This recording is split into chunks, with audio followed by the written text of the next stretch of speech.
Hey guys, Old Guy Gaming here, backing in with another Atari 2600 game review, and today we're going to be doing The Empire Strikes Back. Star Wars, one of my favorite games. I feel like I say that all the time. So, let's get into it, shall we? The Empire Strikes Back is a scrolling game by Parker Brothers. This is actually the first Parker Brothers game I'm reviewing. So, I mean, the carts look a little bit different, have their own look. And, of course, Parker Brothers more known specifically for board games like Monopoly and things like that. But they did have their own little soiree into the video gaming world. And they did briefly have the license for Star Wars and be able to do Star Wars games. Overall, they did 4 games, I think it is, for the console itself. There is a 5th game, which is the second half of the Return of the Jedi game that never actually got released. There's a ROM for it out there, but they never actually got the opportunity to release it. So this particular game, of course, was released by Parker Brothers in 1982, right around the height of the Star Wars madness that was going on, and was designed by Rex Bradford in 1982. This was, again, the first licensed Star Wars game. I know there is another game on another platform that released that was a C-3PO droids kind of game, but that was not officially licensed. This is the first one that LucasArts officially licensed out. And in the game, you play as Luke Skywalker piloting a snowspeeder and battling against AT-ATs on the planet Hoth. Now, you're firing missiles and blowing up the AT-ATs as opposed to putting ropes around them and tying their legs up. So there's a little bit of an off-put on that one, but it's still overall really cool. The main purpose of the game, again, this is more of an arcade style game than anything else, is to hold off the walkers as long as possible so that they can't blow up Echo Base. But unfortunately, at some point in time, there's just no way to stop it. The game will end eventually. So there are a lot of difficulties, a lot of different variations on this game. The difficulties based on the levels, it's a 1 or 2 player game, by the way. Then the 2 players swap back and forth between. When you increase this, the difficulty, you can increase the speed of the walkers where they're moving faster. In the lower versions of the levels, you can actually fly through the walkers, or I always thought around the walkers. But in other difficulties of the game, you can't. They're solid, and if you bump into them, you immediately you blow up. The other part is the higher level you go up, there's a hatch door that pops up every once in a while. This little flashy light thing that if you hit it, you can blow it up. But also what flies out of it is a smart bomb that'll chase you all over the board. You can outmaneuver it, but it's a real pain in the butt. And again, that bomb hatch that we mentioned before, if you fire into that, you can actually blow up a walker almost instantaneously. Otherwise, you're stuck trying to blow it up just with pure shots, and it takes 48 shots to kill just a single walker. And it's not an easy task, because they are pretty solid, and they're pretty good at tracking you and firing shots at you. So as every 8 shots that they take, they change color. They start off as a black, and they start getting, lighter and lighter and lighter until they eventually blow up when they're yellow. So you go through like blue and purple and yellows and oranges and reds before they finally detonate on the 48th shot.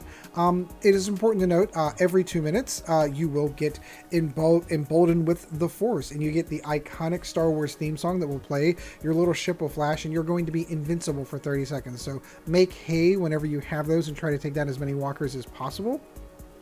Another thing to note, if you can actually land your land speeder on the ground to get repairs, because it takes 5 shots for you to die as well before you get wiped out. You can get killed faster in certain scenarios, but if you get close to being destroyed, you can land your craft twice during a game to be able to regenerate yourself. Now, the upside to that is once the Force happens, it resets that number back to 0, so you can keep going back and landing and getting repairs.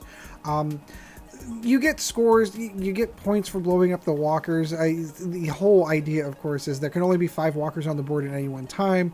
They keep getting faster, more difficult. Eventually, they are going to push you all the way to the edge and blow up Echo Base. Fantastic game. First soiree into having a Star Wars game. And in case you haven't noticed, I am a Star Wars fan.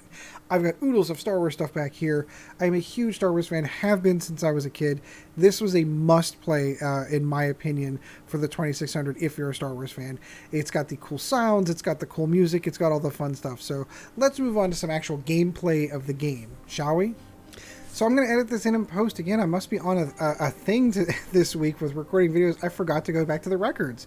So again, according to Twin Galaxies, the current record holder for Game 1 difficulty B for The Empire Strikes Back is a gentleman by the name of Garrett C. Holland with 150,010 points. His next competitor is over 50,000, almost 50,000 points behind him, Alec Lyons. I know that there are like 17 different difficulties, so it's interesting to me that they only are on Twin Galaxies are only recording game difficulty 1, difficulty B. I'm curious if I should submit a record just on game 2, because unless I'm missing this on their pages, only one page, nobody else holds that record. Nobody else holds those records. Garrett also holds the record in the emulation version as well for 20,047 points. They must have the same problems that I have playing it on difficulty. In the PAL version, the European version, David Day holds the record for that one for 1,044 points. Again, I'm telling you, I need to go out and buy myself a PAL version of the games and a PAL version of the console, because some of these PAL versions are really low. I mean, in comparison, because like I think the gameplay that you're going to see here, I think I break this record just in the if I were playing it on the PAL version of the 2600. So, all right, so we're going to cut back into the actual review here. All right, so we're into the gameplay. We are just going to do it since apparently all the old records only matter on level 1. This is the one we're going to go for. Starting off, here we go. 5 walkers. You have to slow this down. You have to be careful. Like, so me, I try to do an up and down kind of pattern, because they're going to be aiming for you. So if you can try to get under their bullets, and there's the flashing dot right there. If you can hit that, you can instantly destroy them. It's super annoying. Yeah, you got to watch their shots. Come on. Like, sometimes you can lead them. Sometimes you can get their head to go down on the walker to be able to open up those bomber doors that are open. Ooh, and I ended up hitting one too. I also got hit in the process. Alright, careful with these guys. They are just, oof. Alright, so let's go. I want to show you what the repair looks like. Maybe not this close. This is the annoying part, especially on a D-pad. No! Oh, he killed me while I was down there. That's not fair at all. I'm supposed to be protected down there. The pits themselves that you fall into down there for repairs will change size on the difficulty level too. I don't think I mentioned that in the review. Come on. But this is it. This is basically the game. How... Oh, punched me right in the face. Ah! This is why I hate doing this on a D-pad. It's so much easier on a joystick. I know you kids like your D-pads, because that's what you grew up with, your station plays, and I'm teasing. I have a PlayStation 2. There we go. Got another one right on the hanger bay. That's how you do it. You lead the head up to the top. Oh, how did I walked right into that. There's the repair. No, I feel like I'm driving right into these at this point. I feel like I'm trying to lose. Come on. Oh, this is horrible. So much more fun on a joystick. I'm going to break down and do that. I am going to break down and get myself a USB joystick, so I do not have this. How? How did he hit me? My goodness. The game is so hard. The fact that somebody scored 150,000 points in this game is insane to me, and I'm sorry you're going to pick up all the button clicking that I'm doing, but this is a flat-out button masher. Alright, come on. Down you go. Oh!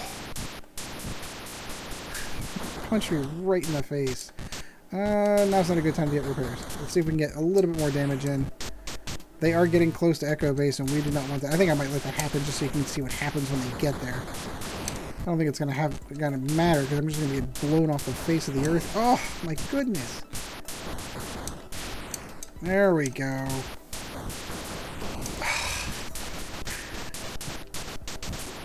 Heal! Heal! No. Alright, I gotta wait for the force. Is it... Oh, good. Good. There we go. No, shoot him. Don't waste this. Because 48 shots is a lot of shots. Come on, get him. There we go. We got 2 down real quick. And now we're back to being weak again. Another 2 minutes till we see that again. I don't even know where to get to it. Come on. Oh, almost had it. There we go. But they don't even have a pattern. Ooh, see, sometimes you get lucky. Sometimes you get lucky you can actually take their shots out of the air. Those are good times. There we go. Now we're getting into a rhythm. 150,000 points. I can't fathom that. Garrett, man, I want to see that. There's got to be footage somewhere that I could see someone hitting 150,000 points on this. It had to take hours. I think you only get a couple of points. You get like 1 point every time you hit one. So how many did he have to destroy? It was 1,000.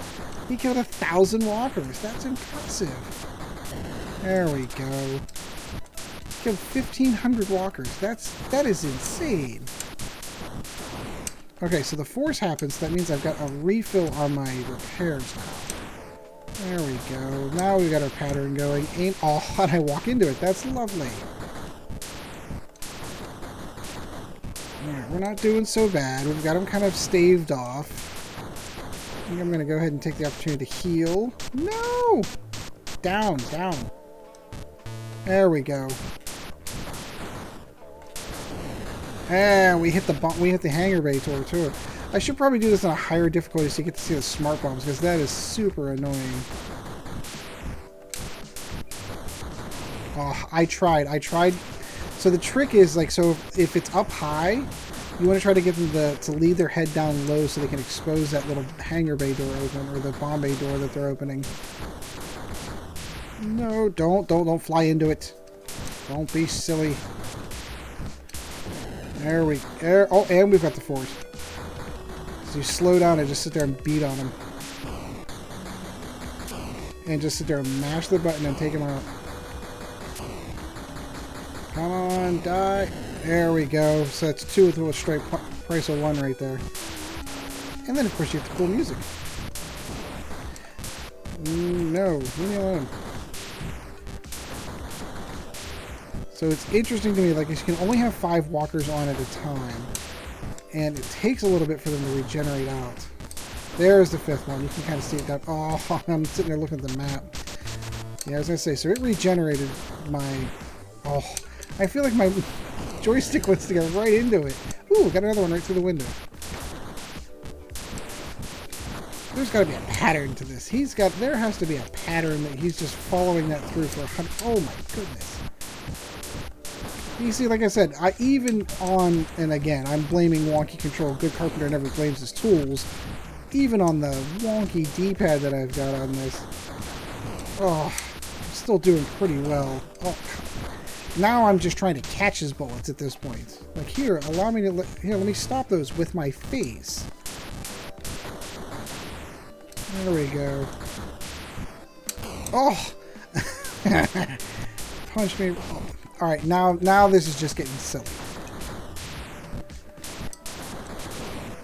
Jeez. Alright, whew. Alright, we're good. And they had regenerated that one right away. Alright, so I think what I'm going to do, because I could sit down and play this for hours. I think I'm going to let them walk all the way to Echo Base. Here, well, see, I'll show how it is an absolutely scroller, because you can come in behind them. Obviously, I'm playing it on the fly-through. And you can hear as the game is starting to build up. I am just going to automatically let them get to Echo Base. Ooh, didn't even see him there. I wasn't looking at my radar. Oh, I don't know how he... Alright, I'm not trying to lose. I wasn't trying to lose at that point. Alright, let's see if we can take this last one out. This will be the last one I take out, and I'll go ahead and stop the gameplay from here, because I could sit down and do this for hours and hours on end. But this is... Oh, see? I have the instincts of a killer cat. Oh. And there they go. They go through and they destroy Echo Base. So that is Star Wars: The Empire Strikes Back. I could honestly sit down and play this for hours on end. This is so much fun. Such a good game. So let's move on to close out the review right after this. Alright, so that is the gameplay of The Empire Strikes Back on the Atari 2600. Overall, fun game, oodles of fun. Let's go ahead and pop up the scores here. So, the graphics, I'm going to have to give them a 4, to be perfectly honest with you. The AT-ATs look like AT-ATs to me. snow speeder looks like a snow speeder. The little flashy stuff that goes on, the bullets, whenever you get blown up, the crumbling. There's even a little bit of parallax going on from the mountains in the background to the ground in the foreground. All of it is fantastic, especially whenever you consider this is 1982 on the Atari 2600. Fantastic graphics. The sound can't get much better on the 2600, to be very perfectly honest with you. The Star Wars theme is spot on. Now, admittedly, Parker Brothers recycles it into other games later on down the line, but it's spot on for Star Wars. I mean, classic 80s Star Wars. Love the sound of the hull getting hit from the walkers, the sounds and the warning clanixes, that go off as you're getting closer and closer to Echo Base, and of course the lightning and whenever they finally blow up the base.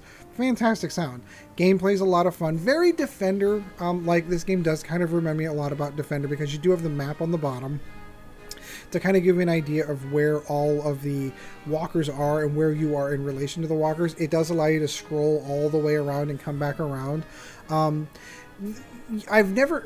controls can be a little difficult at first, but once you get the hang of it, I don't ever feel like I ever die because of the controls. It's always because I make the wrong choice in what directions I go. Fun factor, I'm giving this on a 4.5. This is a fun game. This is a lot of fun. It's one of the better games on the Atari 2600. And then the replay factor, again, it is an arcade style, so setting the high score is always a goal that you can set in your life. So going for that can be a ton of fun. It's a great party. It's a great party game to be able to sit down and see who to go through. And so overall score is going to be like, it's 4.4, 4.5, and 4.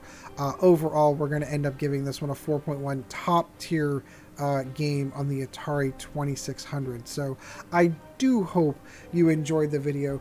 If you have a game that you would like me to review, let me know in the comments down below. It'd be super helpful. Like and subscribe while you're there. It's always useful. So until next video, guys, always keep your cards clean.